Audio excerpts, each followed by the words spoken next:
हमने concentration of solution नापने के 3 अलग अलग टर्म्स लिखे थे, ठीक। तो उन तीनों टर्म्स के आज हमें न्यूमेरिकल्स करने हैं। हम पढ़ रहे हैं concentration of terms, concentration of solution.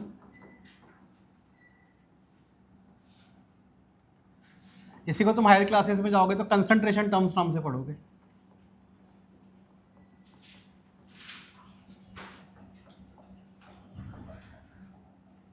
ठीक है, 3 अलग अलग टर्म्स पढ़ी थी। फर्स्ट थी हमारे लिए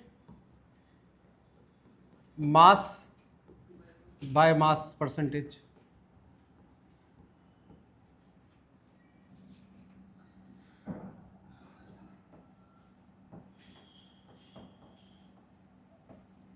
इसी को मास परसेंटेज भी कहते हैं।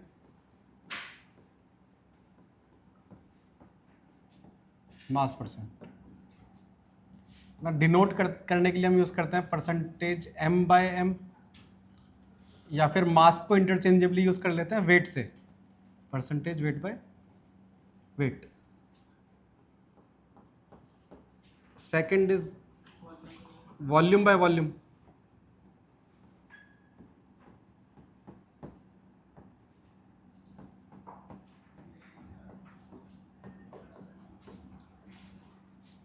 डिनोट करते हैं परसेंटेज v बाय v से, इसी को बोलते हैं volume percent.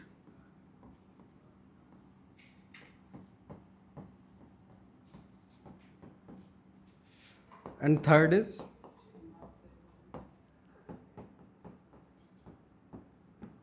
Mass by volume,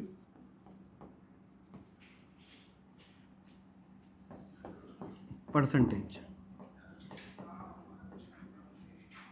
denote करने के लिए परसेंटेज m बाई वी और मास की जगह वेट भी लिख देते हैं, वेट बाई वी। ये 3 अलग अलग टर्म्स हैं। कंसंट्रेशन एग्जैक्टली कितनी है, मतलब कोई भी solute relative to the solution कितने अमाउंट में है ना, वो निकालने के लिए 3 अलग अलग तरीके हैं। अब तीनों अलग अलग जगहों पे यूज होते हैं। मान लो कि तुम्हारा कोई ऐसा सॉल्यूशन है जिसमें सॉल्यूट जो है वो सॉलिड है, जिसमें सॉल्यूट सॉलिड है, तो वॉल्यूम नापना आसान है या वेट नापना आसान है? वेट। तो जहाँ पे सॉल्यूट तुम्हारा सॉलिड है वहाँ पे तुम्हें परसेंटेज मास बाय मास लिखा हुआ मिलेगा या फिर मास बाय वॉल्यूम, है ना। जैसे अगर तुम देखते हो कि कोई सॉल्ट का सॉल्यूशन है ना, जैसे फॉर एग्जांपल ड्रिप चढ़ी है कभी किसी के, ड्रिप समझते हो, कभी बीमार हो जाते हो तो सैलाइन चढ़ता है ना, वो एक्चुअली वो भी एक सॉल्ट का सॉल्यूशन होता है। जो तुम्हारे ब्लड के अंदर जो कंसंट्रेशन रहता है ना, 0.9 मास बाय वॉल्यूम है तुम्हारे ब्लड का, तो सेम वही कंसंट्रेशन का सैलाइन चढ़ाते हैं ताकि कोई बॉडी में हार्मफुल इफेक्ट ना हो अलग कंसंट्रेशन का सैलाइन चढ़ाने से, ब्लड के साथ अच्छे से मिक्स हो जाए सैलाइन, है ना। तो सैलाइन का तुम्हें मिलेगा लिखा हुआ मास बाय वॉल्यूम में, है ना।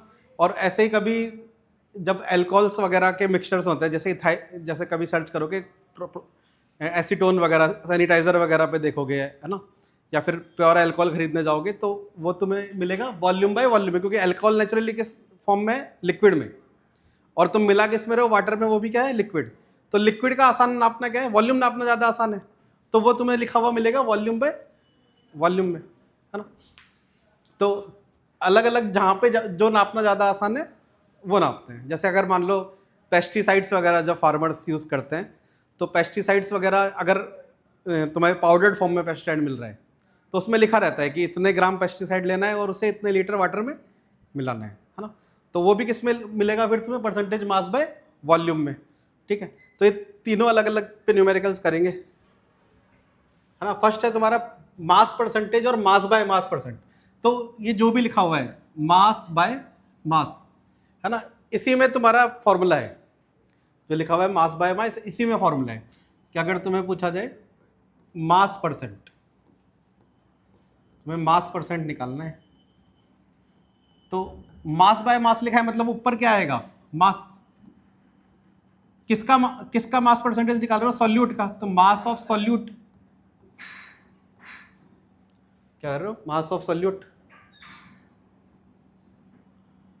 डिवाइड बाय, अब नीचे भी मास है, मास बाय मास, नीचे मास किसका आएगा? सॉल्यूशन का, मास ऑफ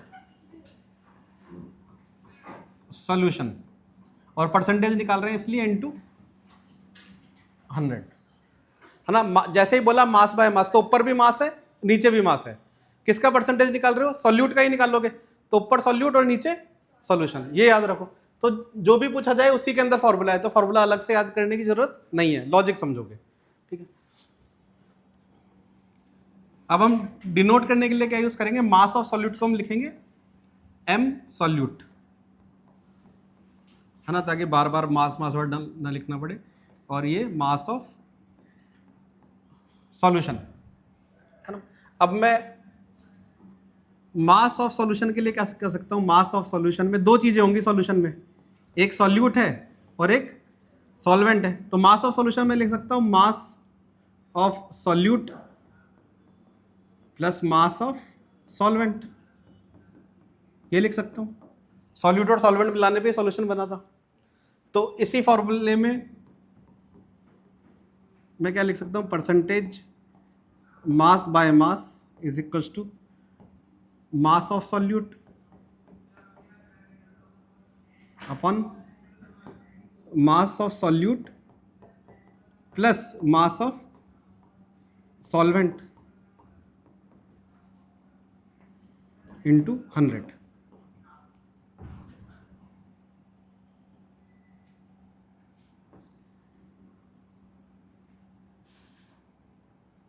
ठीक है,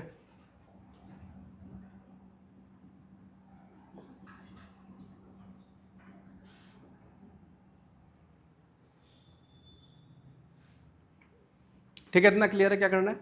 मास बाय मास लिखा होगा तो ऊपर मास नीचे मास, ऊपर सॉल्यूट का नीचे सॉल्यूशन का, है ना। तो किसी क्वेश्चन में हो सकता है तुम्हें सिर्फ और सिर्फ सॉल्यूट का दिया हो और सॉल्वेंट का दिया हो, तो डिनोमिनेटर में क्या करना होगा? तुम्हें नीचे सॉल्यूट प्लस सॉल्वेंट लिखना होगा। नोट डाउन करो जल्दी।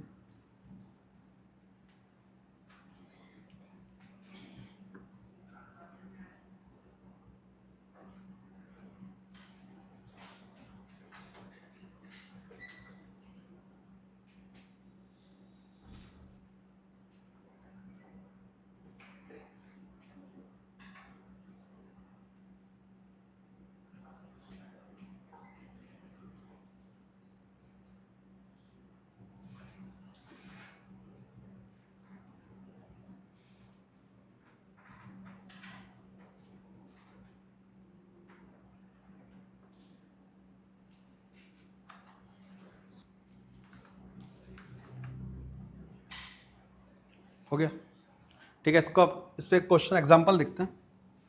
डन, ठीक है। जैसे ये क्वेश्चन देखो क्या कह रहा है? If 10 gram of salt is dissolved in 90 gram of water, तो हमें यहां पे दिख रहा है हमारा सॉल्यूट क्या है? सॉल्ट।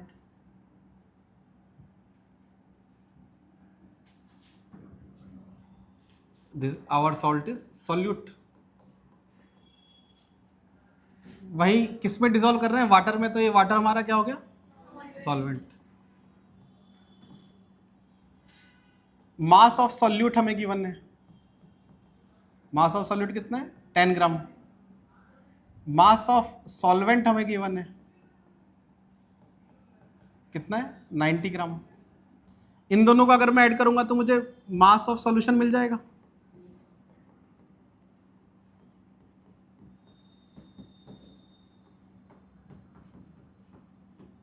तो mass of solution will be 100 ग्राम। अब यही हमें निकालना है, कैलकुलेट मास बाय मास। तो मास बाय मास बोला तो मतलब हम क्या कह रहे हैं? ऊपर मास नीचे मास, ऊपर सॉल्यूट का और नीचे सॉल्यूशन इंटू 100।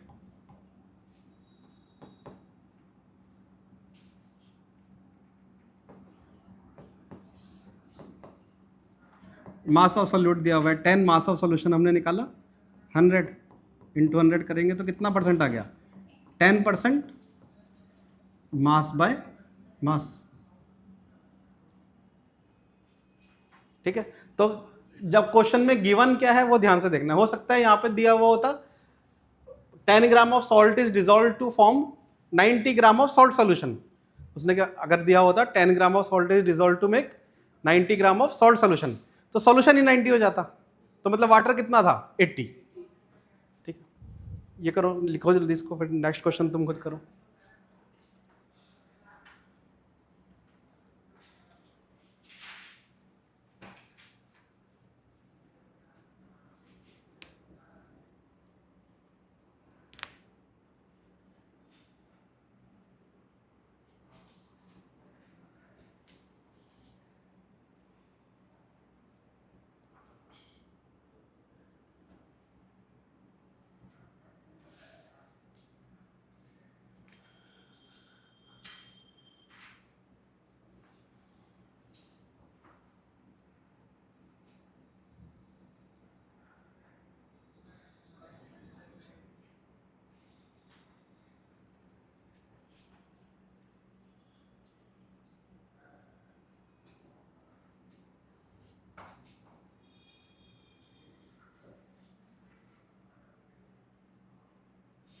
जल्दी हाथ चलो।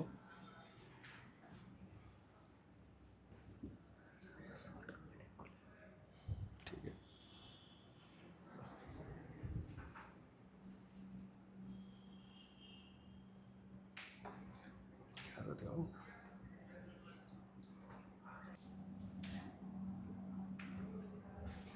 ठीक है। अब तुम्हें अगर वॉल्यूम बाय वॉल्यूम परसेंट का फॉर्मूला बनाना है तो क्या करना है, ऊपर वॉल्यूम नीचे वॉल्यूम, ऊपर किसका वॉल्यूम लिखोगे सल्यूट, नीचे किसका वॉल्यूम सोल्यूशन का, इनटू 100। तो percentage volume by volume, volume of solute upon volume of solution into 100।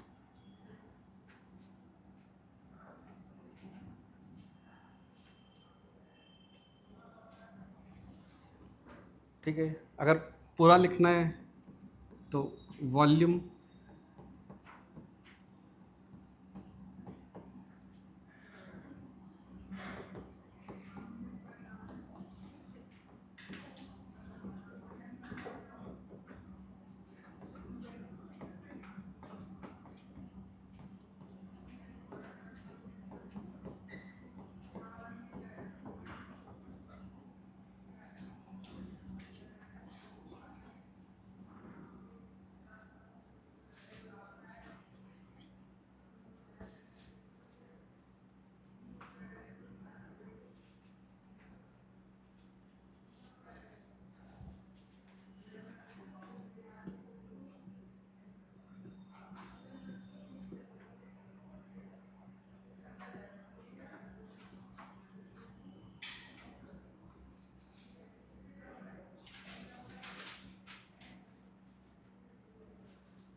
Yes. अरे संडे में जा रहा था, खुद करो।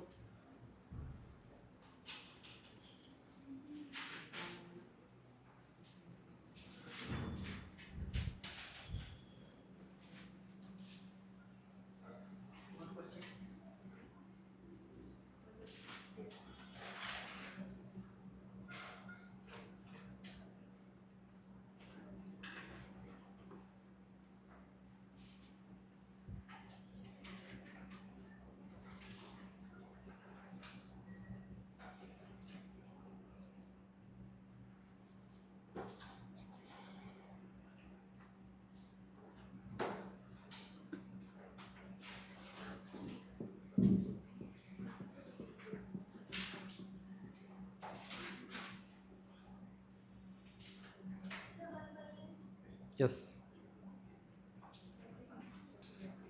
ठीक है। इसमें क्या दिया हुआ है, लिक्विड पेस्टिसाइड है, ये हमारा क्या है सॉल्यूट, फिर इस mixed with a sufficient amount of water, ये हमारा है solvent,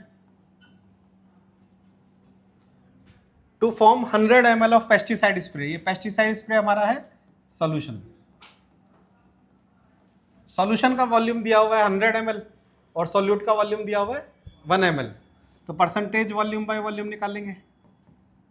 volume of solute upon volume of solution into 100, 100 से 100 कटेगा, 1% वॉल्यूम बाय वॉल्यूम। डन।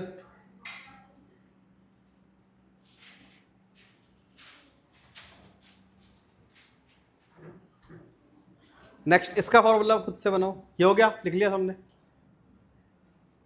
इसका फॉर्मूला खुद से लिखो।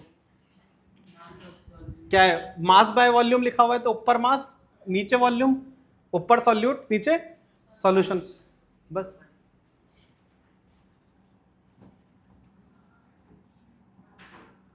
मास of solute upon volume of solution into 100 denote करते हो percentage mass m upon v।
ठीक है, क्वेश्चन। अब पहला थॉट क्या होना चाहिए? स्लाइड चेंज कर रहा हूँ, पहला देख के कर सकते हो या नहीं कर सकते, है ना? क्या? ठीक है, देख के हो रहे हैं क्वेश्चन, है ना?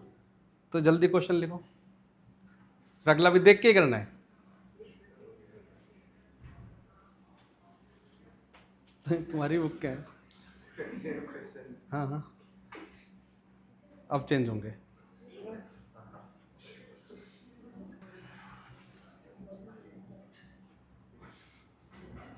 क्या करोगे? ग्लूकोज दिया हुआ है तुम्हें, इसमें सॉल्यूट,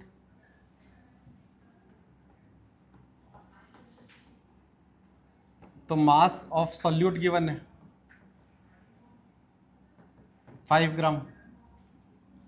100 ml सॉल्यूशन गिवन है, वॉल्यूम ऑफ सॉल्यूशन, है ना? जब भी इसका न्यूमेरिकल आएगा कॉपी में, पहले हमेशा गिवन चीजें लिखनी है, गिवन चीजें नहीं छोड़ेंगे, है ना? पहले ऊपर लिखोगे गिवन, फिर गिवन चीजें लिखोगे, फिर लिखोगे जो भी फॉर्मूला यूज हुआ है। फॉर्मूला लिखने के भी नंबर होते हैं।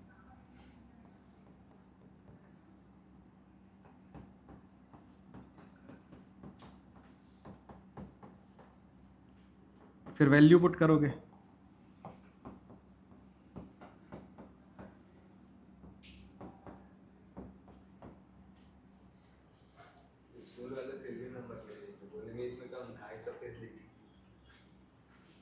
नहीं, हमेशा मार्किंग स्कीम फॉलो करें। मार्किंग स्कीम मतलब अगर तुमने जो भी रिक्वायर्ड है वो लिख दिया ना, जैसे अगर 2 नंबर का क्वेश्चन आता है तो 1 नंबर फॉर्मूले का होगा या फिर आधा नंबर फॉर्मूले का होगा, बाकी 1.5 नंबर आंसर तक पहुंचने का। तो उतना किया है तो पूरे मिलने चाहिए। ठीक है, next question.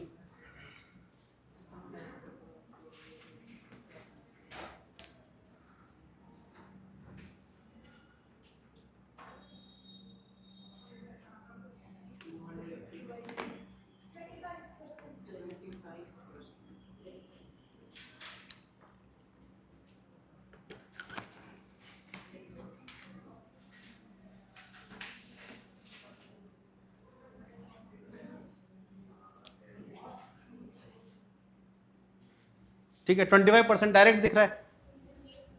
2.5 litres of alcohol और 10 लीटर्स ऑफ सोल्यूशन, तो परसेंटेज वॉल्यूम बाय वॉल्यूम के लिए 2.5 अपॉन 10 इंटू 100।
लिख लिया? Done.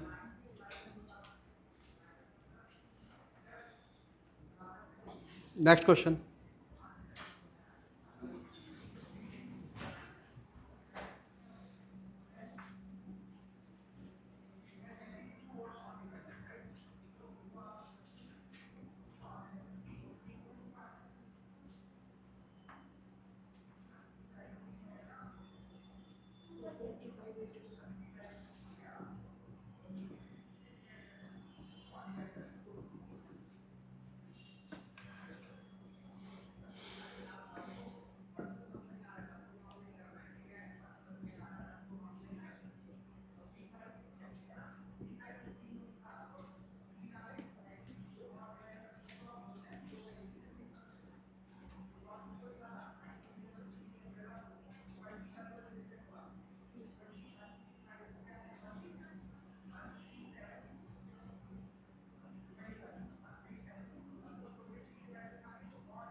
Yes, 2 is correct.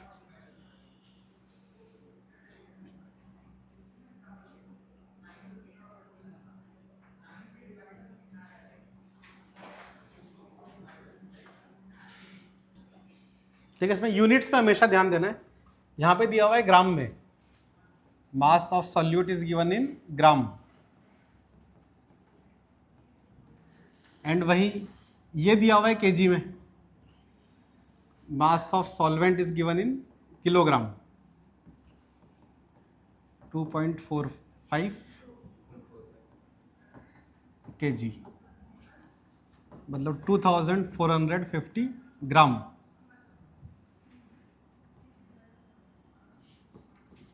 Percentage mass by mass, mass of solute upon mass of solvent plus mass of solute into 100।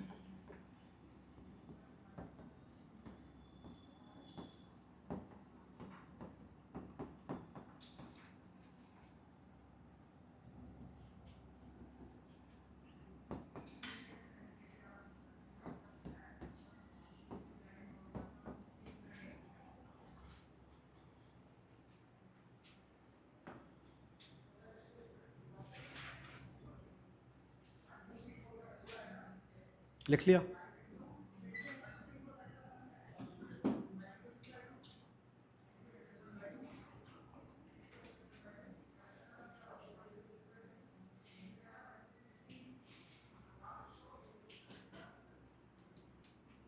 Next question.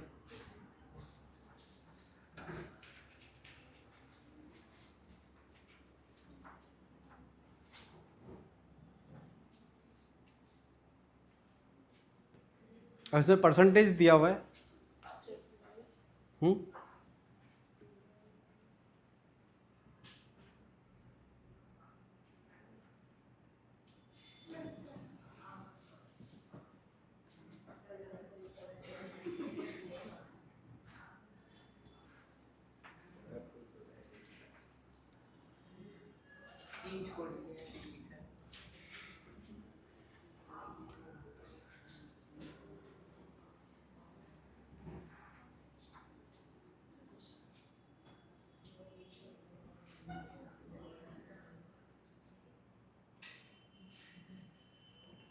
लिखो लिखो,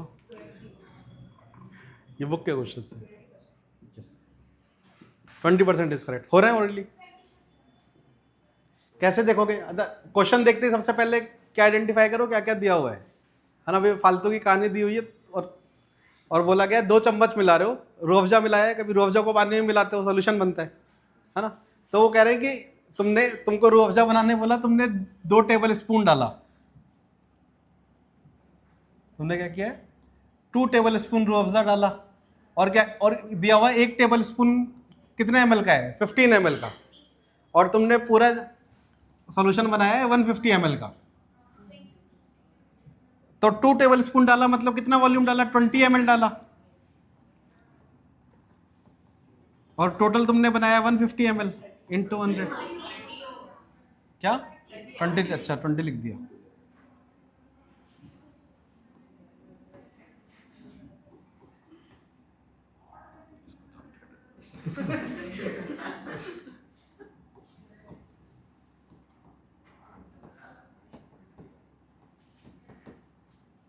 ठीक है, एक लास्ट क्वेश्चन लिखना है। क्वेश्चन हो तो क्या, अब क्या लिखना है, रहने दें, ठीक है।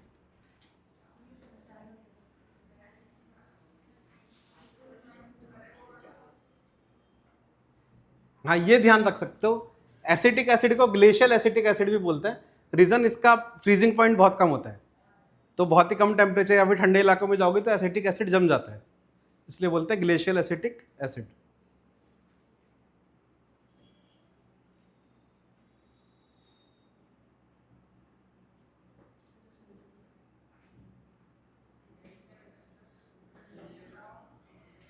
तो विनेगर बनाना सिखाने की कोशिश की जा रही है ताकि तुम चाउमीन का ठेला लगा पाओ।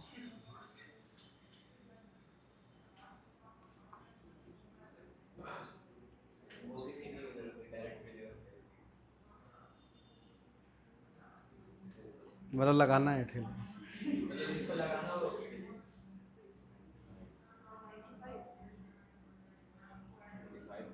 इससे पूछा हाउ वुड यू प्रोसीड, मतलब कौन कौन सी चीजें किस किस क्वांटिटी में लोगे।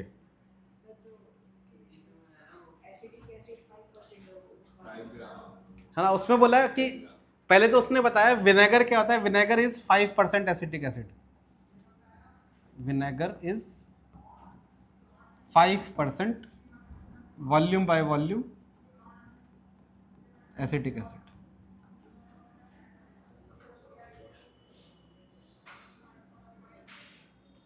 अब इसने बोला कि if you want to make vinegar, vinegar बनाना है, तो लेट सपोज कि तुम्हें 100 ml विनेगर बनाना है, तो इसमें से 5% क्या लेना होगा तुम्हें, एसिटिक एसिड। तो 5% कितना हो गया, 5 ml।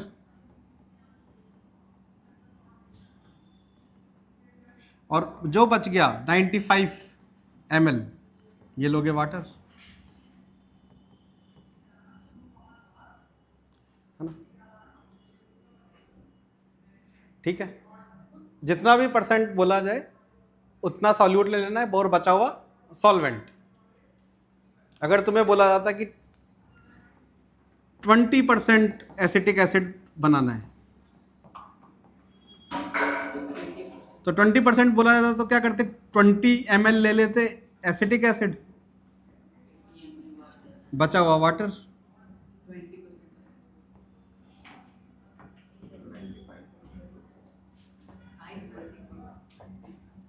ठीक है, 5% तो बनाना है। उसने बोला कि how will you proceed, subjective type question बनाने की कोशिश करिए, सब्जेक्टिव क्वेश्चन बनाने की कोशिश करिए इन्होंने कि तुम पूरा एक्सप्लेन करो उन्हें कि इतना पानी लूंगा, इतना एसिटिक एसिड लूंगा।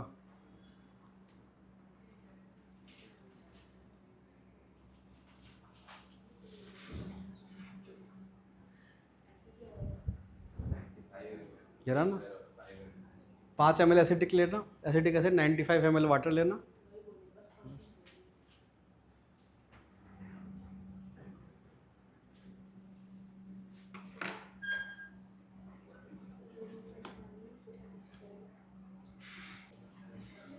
ठीक है, नेक्स्ट डेफिनेशन लिखो कंसंट्रेशन ऑफ ए सॉल्यूशन की, कंसंट्रेशन ऑफ ए सॉल्यूशन की definition.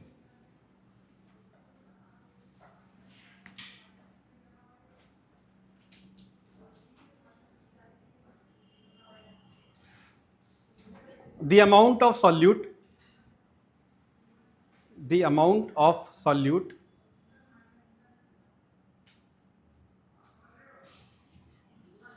dissolved in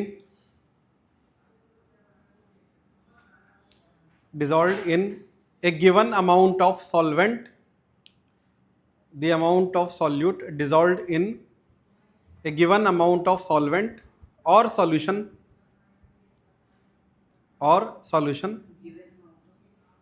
in a given amount of solvent or solution is termed as concentration of a solution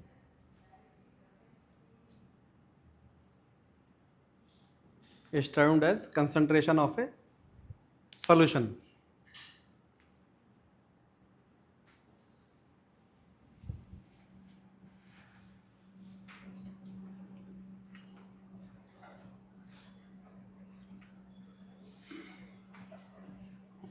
done, किसी का कुछ बच्चा थोड़ी लिखना, ये लिख लिया, क्वेश्चन हो गया। ठीक है, नेक्स्ट टॉपिक लिखो सॉल्युबिलिटी।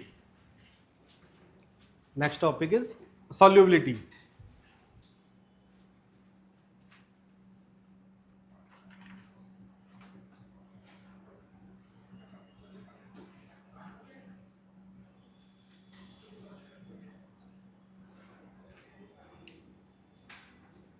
ठीक है, अब सॉल्युबिलिटी क्या होता है कि लिमिट, वो एक्सटेंट जहां तक तुम कोई भी सॉल्यूट किसी गिवन अमाउंट ऑफ सॉल्यूशन में मिला सकते हो ना, कि 100 ग्राम अगर तुम्हारे पास सॉल्वेंट है तो उसमें कितना सॉल्यूट मिला सकते हो, उसकी लिमिट को हम क्या बोलेंगे, सॉल्युबिलिटी। कि हमने क्या क्या पढ़ा है कि कोई भी सॉल्यूट मिलाते हैं, जैसे शुगर मिला रहे हैं वाटर में, तो एक लिमिट तक ही घुलेगा, उसके बाद घुलना बंद हो जाएगा। तो जो लिमिट है जहां तक कुछ भी चीज़ घुल सकती है, उसको हमने बोला सॉल्युबिलिटी, है ना। और एक बार सॉल्युबिलिटी टच कर गए, है ना, जब घुलना बंद हो जाए तो उस सॉल्यूशन को क्या बोलते हो, सैचुरेटेड सॉल्यूशन। सैचुरेटेड सॉल्यूशन, है ना। क्या कर रहे हैं हम, यस, हमारे पास कोई सॉल्वेंट है, इसमें हम सॉल्यूट अगर मिलाते जाएं तो वो लिमिट जहां तक सॉल्यूट मिलता रहेगा उसको बोलेंगे सॉल्युबिलिटी। और एक बार सॉल्युबिलिटी हिट कर गए हम और उसके बाद जो सॉल्यूशन बनेगा उसको बोलेंगे saturated solution. Saturated solution, saturated का मतलब अब और सॉल्यूट डिसॉल्व नहीं कर सकते, है ना। तो इसमें लिखो डेफिनेशन में सॉल्युबिलिटी की definition,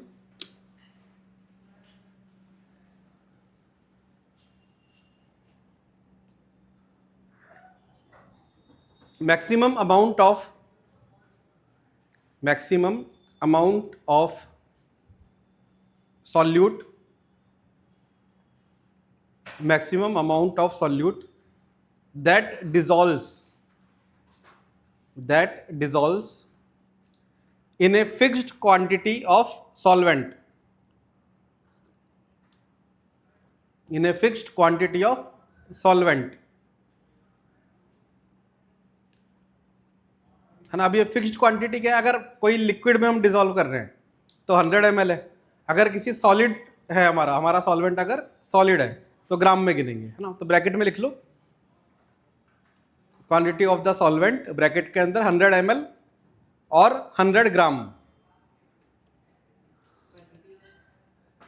quantity of the solvent, bracket में 100 ml और 100 gram, bracket close, is called its solubility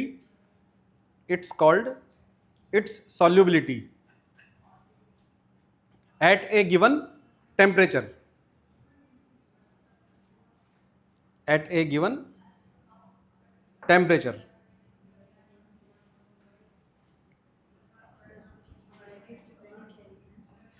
bracket के पहले जय माता दी लिखते हैं।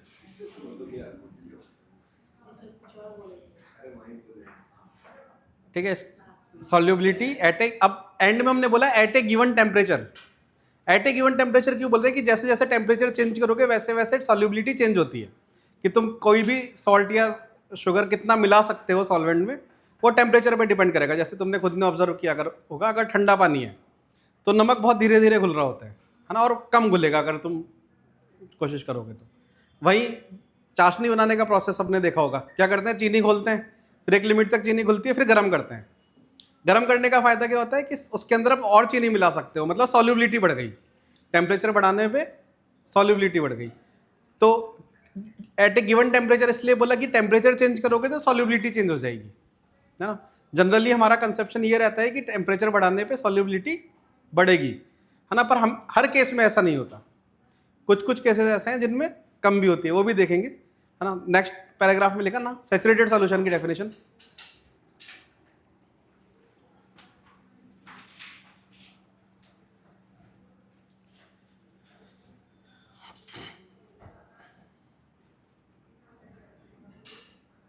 ए solution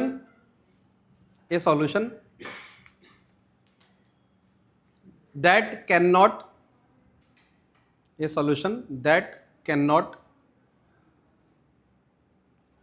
dissolve any more solute, a solution that cannot dissolve any more solute at that temperature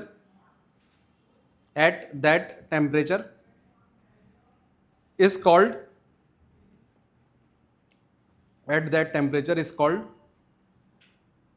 a saturated solution.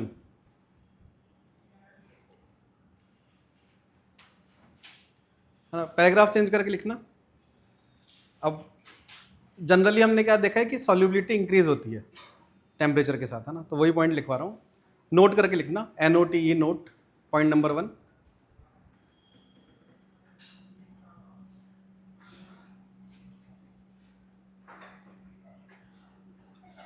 solubility of a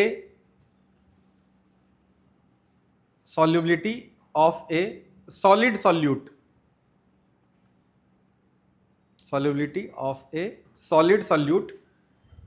in a solvent,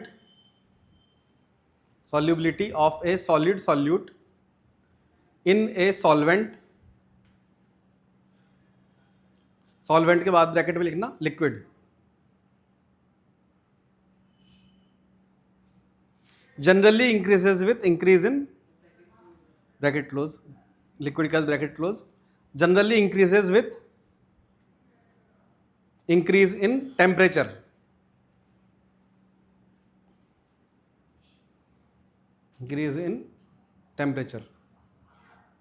full stop. Solubility of some solid solutes, full stop के बाद इसी में solubility of some solid solute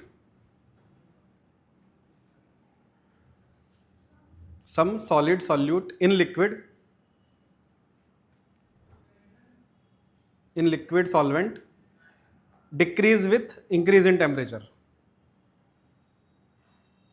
Solubility of some solid solute in liquid solvent decrease with increase in temperature.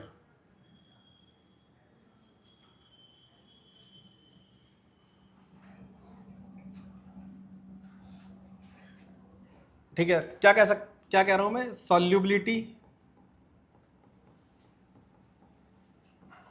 of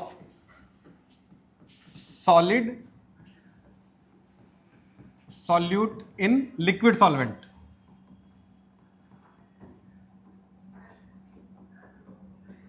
है ना। तो हमारा कैसा solution है, सॉलिड इन लिक्विड वाला। फॉर एग्जांपल सॉल्ट सॉल्यूशंस हो गए, अलग बहुत सारे सॉल्ट्स हैं, NaCl, KCl, बहुत KNO3, बहुत सारे सॉल्ट हो सकते हैं, है ना। KNO3 मतलब पोटेशियम नाइट्रेट, ये सब भी लिखना सीखेंगे। जनरली क्या फॉलो होगा, solubility is proportional to temperature. Generally ये फॉलो होगा, टेम्परेचर बढ़ेगा तो सॉल्युबिलिटी बढ़ेगी, और कुछ सॉल्ट्स ऐसे हैं जिसमें टेम्परेचर अगर बढ़ाओगे तो सॉल्युबिलिटी कम हो जाएगी। ठीक, एग्जाम्पल हैं इसके कैल्शियम सल्फेट, फिर उसके बाद सीरियम सल्फेट लिखेंगे, ये सब भी लिखेंगे, चिंता मत करो।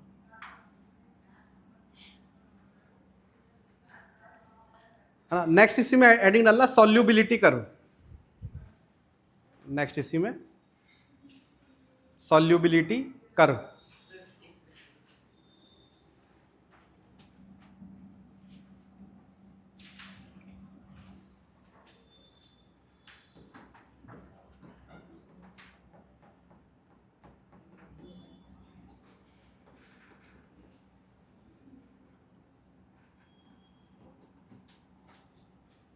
है ना। अब सॉल्युबिलिटी कर्व हमें क्या बताता है कि relation of solubility with temperature.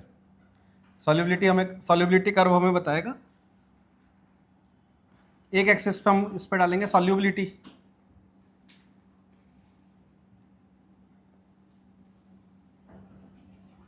एक एक्सिस पे हम डालेंगे टेम्परेचर।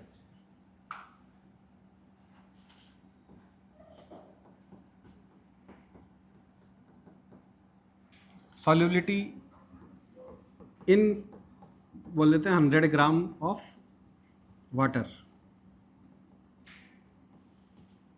और यहाँ पे हम लिख रहे हैं टेम्परेचर।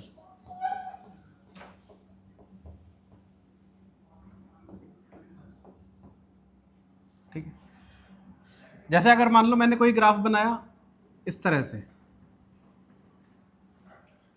है ना। अब ये ग्राफ में क्या हो रहा है कि पहले टेम्परेचर बढ़ा रहे हैं तो सॉल्युबिलिटी धीरे धीरे बढ़ रही है, फिर अचानक से बहुत ज्यादा सॉल्युबिलिटी बढ़ रही है, ये कह सकते हैं। अगर मैं ग्राफ बनाऊं कुछ ऐसे, इसका मतलब क्या है, स्ट्रेट लाइन का ग्राफ है, सेम रेट से सॉल्युबिलिटी बढ़ रही है ना। अगर मैं कोई ग्राफ बनाऊं इस तरह से, तो पहले सॉल्युबिलिटी बढ़ी और फिर सॉल्युबिलिटी घटने लगी, है ना। ग्राफ पढ़ना आता है, ठीक है। तो सॉल्युबिलिटी कर्व की डेफिनेशन लिखना, सॉल्युबिलिटी कर्व की definition,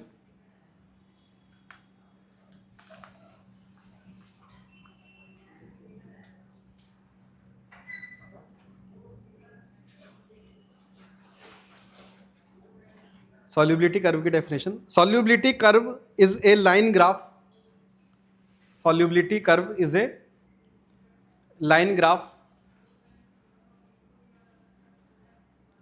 solubility curve is a line graph that plots changes in solubility, that plots changes in solubility, plots plots, plots changes in solubility of a solute in a solvent, of a solute in a solvent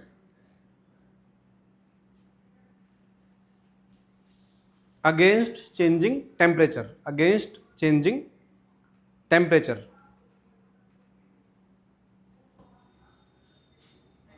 against changing temperature।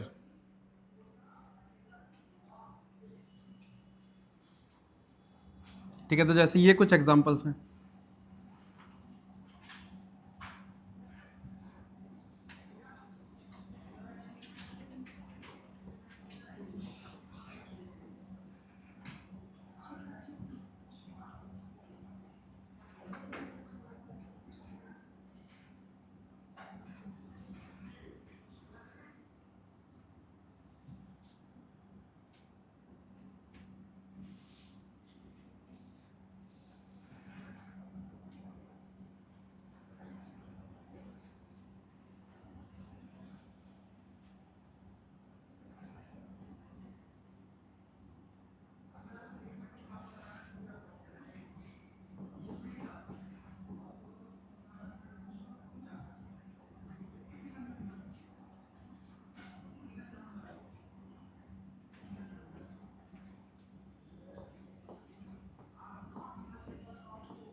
ठीक है, ये कुछ salts के examples हैं।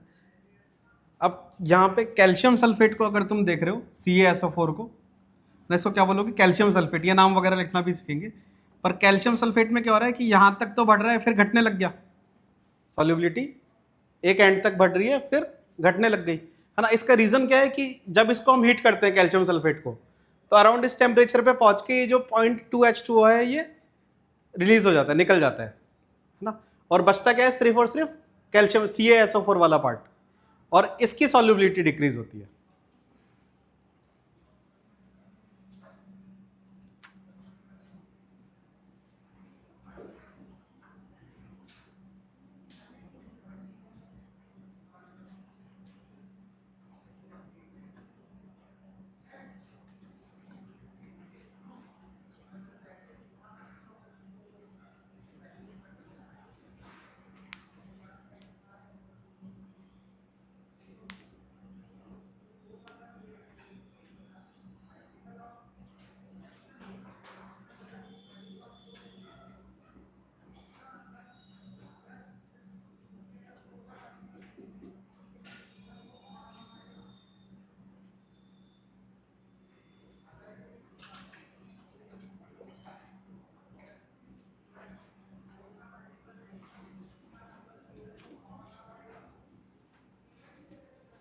हो गया। Next लिखो factors affecting solubility.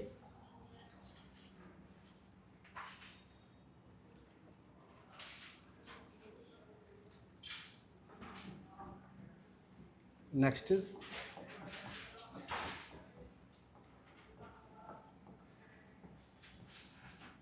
Factors affecting solubility.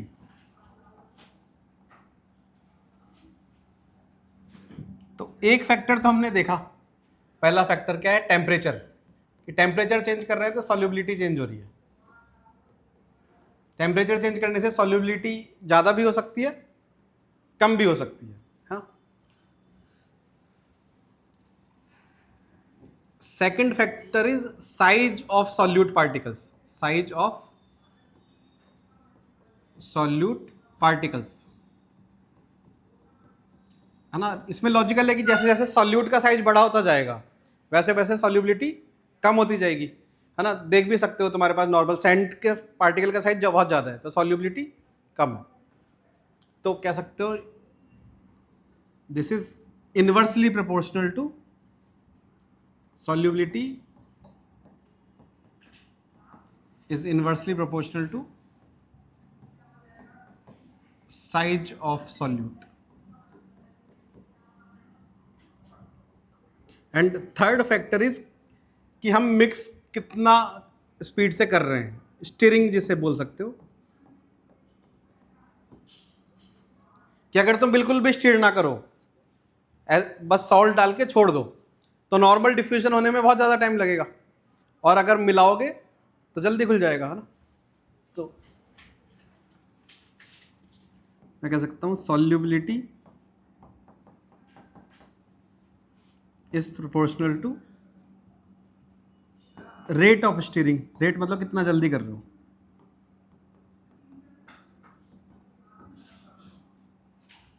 हाँ, ये तीन फैक्टर्स हैं।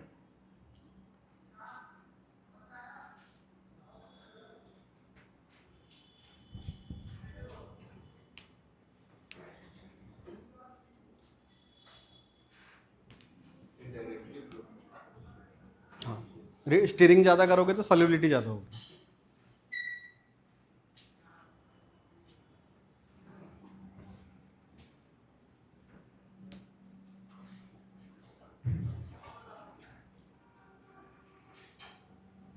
ठीक है, तो ये हमने देखा। अब अभी तक हम क्या देख रहे हैं, जितने भी हमने सॉल्यूट देखे सारे के सारे सॉलिड्स थे, है ना। अभी तक हम क्या सॉल्ट्स की बात कर रहे थे, सॉल्ट सॉलिड होते हैं। अगर मैं गैस के डिजोल्व होने की बात करूं, गैस लिक्विड में डिजोल्व हो सकती है या नहीं, गैस लिक्विड में डिजोल्व हो सकती, पहले तो हाँ या ना बताओ, हो सकती है या नहीं हो सकती। हो सकती है। एग्जाम्पल्स हमने देखे, ऑक्सीजन डिजोल्व इन ओशियन, है ना, कार्बोनेटेड ड्रिंक्स, ये सारे एग्जाम्पल। अब अगर मैं टेम्परेचर बढ़ाऊंगा, क्या कर रहा हूं, घटेगा या बढ़ेगा, हम बात कर रहे हैं सॉल्यूशन या फिर solubility of gas in liquid. Solid dissolve करते वक्त तो हमने देखा बढ़ भी सकती है, घट भी सकती है ना। यहां पे हम कह रहे हैं गैस इन लिक्विड की बात कर रहे हैं, कि गैस को जब डिसॉल्व करेंगे लिक्विड में, है ना। तो एक तो इसका फैक्टर कौन कौन से अफेक्ट करेंगे। गैस, अगर तुमने पढ़ा है कि प्रेशर ज़्यादा करोगे तो गैस ज़्यादा डिसॉल्व होगी। एग्जाम्पल क्या है, कोल्ड ड्रिंक्स, है ना। प्रेशर से उसके अंदर कार्बन डाइऑक्साइड भरते हैं अपन, तभी तो खोलते हो तो एक आवाज़ आती है ना, प्रेशर रिलीज होने की आवाज़ आती है। वो किस कारण से, क्योंकि हमने बहुत ही ज़्यादा प्रेशर से उसके अंदर CO2 भरी है कोल्ड ड्रिंक्स में। तो जैसे ही तुम ढक्कन खोलते हो वैसे ही आवाज़ आती है। That is the sound of pressure releasing from, है ना, लिक्विड। अगर अब सिमिलरली अब हम किसका फैक्टर देख रहे हैं, टेम्परेचर। तो हमने फर्स्ट चैप्टर में पढ़ा है कि अगर टेम्परेचर बढ़ाते हो तो क्या होता है, पार्टिकल्स की काइनेटिक एनर्जी बढ़ती है, गैसियस पार्टिकल्स की काइनेटिक एनर्जी बढ़ेगी। तो अब अगर तुमने टेम्परेचर बढ़ाया तो जो भी गैस डिसॉल्व्ड है उसके पार्टिकल्स की काइनेटिक एनर्जी बढ़ेगी, वो ज़्यादा मूव करेंगे। ज़्यादा मूव करेंगे तो it is easier for them to get outside from liquid. अगर उन्हें ज़्यादा काइनेटिक एनर्जी प्रोवाइड कर दी तो लिक्विड से बाहर निकलना आसान हो जाएगा। तो क्या कह सकते हो, सॉल्युबिलिटी डिक्रीज होगी। तो solubility of gas in a liquid decreases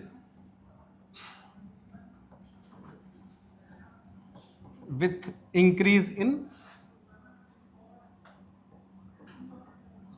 temperature। बस ये एक पॉइंट लिख के रख लेंगे।